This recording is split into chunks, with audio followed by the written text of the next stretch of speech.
I spent the last 4 years here in Gainesville at UF, earning my bachelor's degree in media production, learning the fundamentals of filming, sound, editing, etc.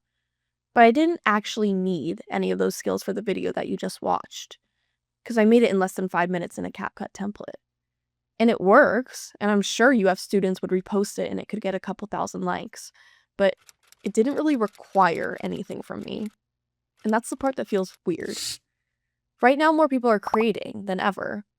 A lot of this content runs on replication, templates, recycled video formats, clickbait, and ultimately engagement maxing. And this content has the potential to reach millions, which is kind of insane, but also kind of the point. Get ready with me for dinner. It's not that any of this stuff is bad, but it's just that it all starts to blur together.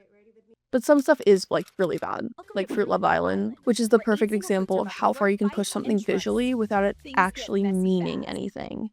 And let me tell you, people are watching this stuff, along with so much more AI slop, nonsense, brain rot content. But seriously, I'm not judging. I'll admit, I'm always on my damn phone. But as I continue to interact with content online, I can't help but feel like it all just mushes inside of my brain. And it all looks full, but feels so empty. Welcome back to Fruit Love Island. Super recessed infraorbital bone.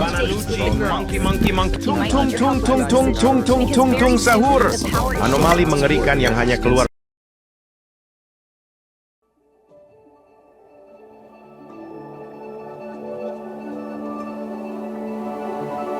Skilled artists who draw every movement in complete detail, just as you will see it in the theater. Each animator's drawing board is lighted from below. What it's done so far. The wonderful Wizard of Oz and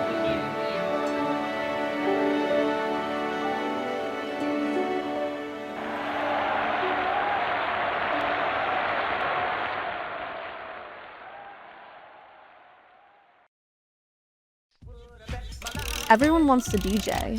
No one wants to dance. Not literally, although it does really seem like every guy in their 20s is buying a board thinking they're going to be the next John Summit. To DJ is to create, to curate the music, to set the vibe.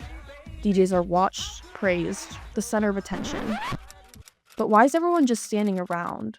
Why is there no one on the dance floor? Everyone wants to be the one choosing the song, controlling the moment, being seen. But dancing, actually engaging, responding, being present in it, that's different. And I think somewhere in all of this, that's the part we're starting to lose. The essay by Dani Offline explains the creative process in a way that focuses less on output and more on the internal experiences of making something. The journey rather than the destination, to put it into simple terms. And a lot of this process just doesn't exist online. When images are constantly reproduced and consumed quickly, they stop being something you sit with and start becoming something you just pass by. You can walk into a museum, stand in front of a painting, and call it art, but without acknowledging the process, the time, the decisions that built it, it kind of just turns into an image on the wall, or now a moving clip on a screen. So what's the point of making anything if no one is really there to appreciate it? What's the point of DJing if no one's actually dancing? Debbie Chakra perfectly questioned this obsession with being a maker, where at some point, this identity itself becomes the goal. You're not just making things, you're trying to be seen as someone who makes things. Attention is kind of the currency right now, and that's why we have Timothée Chalamet going on TV and saying this.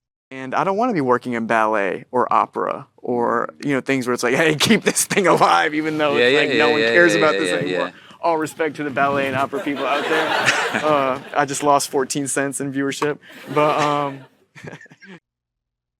So creativity turns into something you perform, and instead of making something, you're thinking about how it will be engaged with and how successful it will be. The actual process of creating is slower and honestly kind of inconvenient. There's a level of patience in that, and also a willingness to not know exactly what you're doing, which is not algorithm friendly.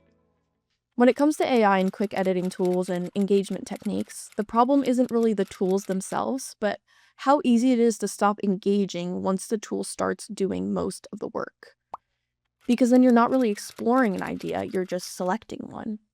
And I get it. It makes sense that we choose faster, easier ways to create. Not everything can be slow and intentional all the time. But I do think there's value in noticing the difference. And asking yourself even for a second, what part of this is actually coming from me?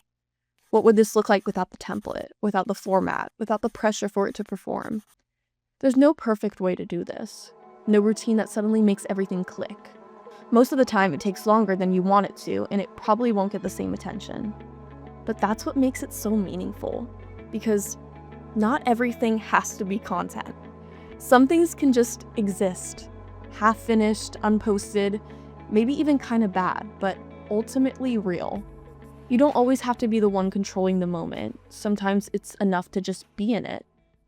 So maybe it's time to put down the board and finally join me on the dance floor.